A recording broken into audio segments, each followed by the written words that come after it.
যখন আপনি মারা যাবেন, দুনিয়া থেকে বিদায় নেবেন, মানুষজন কেউ বলবে না আজকে বৃষ্টির দিন দাফন করিস না, কেউ বলবে না যে তারা 2টা দিন রাখ, কেউ বলবে না।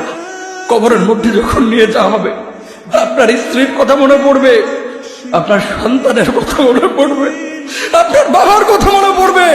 সবচাইতে বেশি কষ্ট আপনাকে যে জিনিসটা দেবে, কি নিয়ে কবরে ঢুকলাম, কেন সুদ খাইছিলাম, কেন ঘুষ খাইছিলাম, কেন কবরের জিন্দেগির জন্য প্রিপারেশন নেই নাই।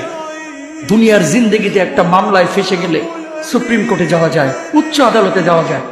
আখিরাতের জিন্দেগিতে কোনো মামলায় ফেসে গেলে পালাবার কোনো আর পথ নাই। চলে যেতে হবে। দালান ঘর, বাড়ি ঘর, টাকা পয়সার জন্য পাগল হয়ে থাকি আমরা, কিন্তু এটা আমার আসল ঘর নয়। যেই গোসলখানাটারে আমি এত সুন্দর করে টাইলস করে ইটালিয়ান ফিটিংস দিয়ে বানালাম, আমার জীবনের শেষ গোসলটা কি ওই গোসলখানায় হবে? কথা বলেন, যেখানে লাশ ধোয়ায় ওইখানে আমার গোসল হবে। এগুলো আমরা ভাবতে চাই না। কবরের জীবনটা আসল জীবন। কবর জগতে কোনো রং নাই, কবর জগতে কোনো স্বাদ নাই, কবর জগতে কিচ্ছু নাই, মাটি আর মাটি। হ্যাঁ, যদি আপনি মালিককে খুশি করে যেতে পারেন, অন্ধকারটাও আলোকিত হয়ে যাবে। আপনার কবরের চিন্তা আপনি করেন, আমার কবরের চিন্তা আমি করব। আপনি আমাকে বেশি থেকে বেশি উৎসাহ দিতে পারবেন, ভাইয়া কবরটা সাজাইলা, সারা জীবন শান্তিতে থাকতে পারবেন।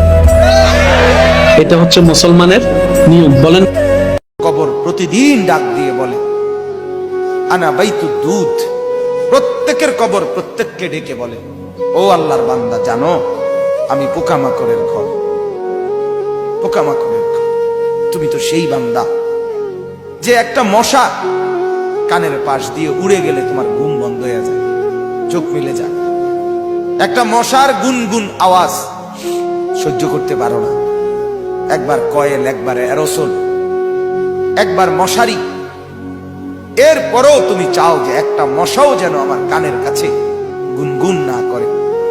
তো 5 ঘন্টার ঘুমের জন্য, 6 ঘন্টার ঘুমের জন্য বান্দা এই যত্ন নিলা, অনন্তকাল কিংবা বছরের পর বছর কবরের যে ঘুম দিবা, পড়ে থাকবা সেই ঘরে, পোকা মাকড়ের ঘর, সেই ঘরে তুমি ঘুমাইবা কেমনে, থাকবা?